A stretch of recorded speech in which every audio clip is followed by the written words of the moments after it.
The prison alarm screamed through the night. Metal doors slammed shut one after another inside Angola Prison, Louisiana's largest maximum security prison. Guards rushed down the long concrete hallway while inmates stood silently behind steel bars. In cell block D, one inmate stood frozen. His name was Ethan Walker. Only a few hours earlier, he had been questioned about the murder that had shocked the entire prison. A correctional officer had been found dead inside a locked maintenance hallway. There were no signs of forced entry. No surveillance cameras had captured the killer. Only one piece of evidence had been left behind. A small prison identification tag with Ethan's inmate number printed on it. Now every eye inside Angola Prison was on him. Was Ethan really a murderer? Or was someone inside America's most notorious prison trying to frame him? As guards stopped outside his cell, the heavy keys rattled against the steel door. The lock clicked. The door slowly opened. One guard looked directly at Ethan and quietly said, "You're coming with us." Ethan swallowed hard. He knew this walk could change his life forever. But the biggest secret inside Angola Prison had not even been discovered yet. 20 years earlier, long before anyone knew Ethan Walker's name, he lived in The heavy steel door opened with a loud clang. Two correctional officers stood outside Ethan Walker's cell. "Come with us," one officer said. Ethan slowly stood. His hands shook as he stepped into the hallway. The other inmates watched through the bars without saying a word. Everyone knew something serious had happened.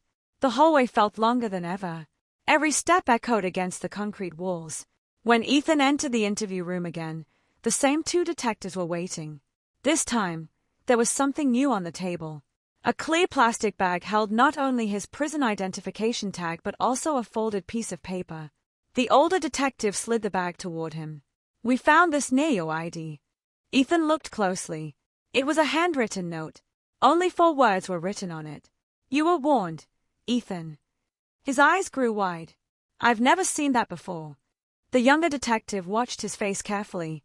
"You expect us to believe someone planted your ID in this note?" "I lost my ID yesterday," Ethan answered. "Someone must have picked it up." The room became quiet. Finally, the older detective stood. "We're not finished." As Ethan was escorted back to his cell, he couldn't stop thinking about the note. Who knew his name? Who wanted him blamed for murder? That night, Marcus quietly spoke through the bars from the next tier. "I heard they are saying you killed the officer." "I didn't." "I know." Ethan looked surprised. "You believe me?" Marcus nodded. "Because I've seen this happen before." "What do you mean?" Marcus looked both directions before speaking. "Years ago another inmate was blamed for something he didn't do." "What happened?" "He spent years in solitary before the truth finally came out." Ethan felt a chill. "So someone inside the prison." Marcus nodded slowly. "Knows how to make innocent people look guilty." The next morning the prison remained under lockdown. Every inmate stayed inside except for short meals and interviews. Investigators searched every workshop, every locker, every hallway, every inch of the maintenance building. Hours later, one detective returned carrying a small toolbox. Inside were fingerprints from several workers. Most belonged to prison employees. A few belonged to inmates assigned to maintenance. One set did not match Ethan. The detective quietly smiled. "This changes things." Meanwhile, Ethan remembered something important. The day before the officer was killed, he had been working in the machine shop. As he carried supplies down the hallway, he accidentally bumped into another inmate. The inmate quickly apologized and walked away. At the time, Ethan thought nothing about it. Now he realized something. That inmate had brushed against the pocket where Ethan kept his identification tag. Could that have been when it disappeared? Ethan immediately told the detectives. "Do you remember who it was?" one detective asked. "I didn't know his name." "What did he look like?" Ethan closed his eyes. He was tall.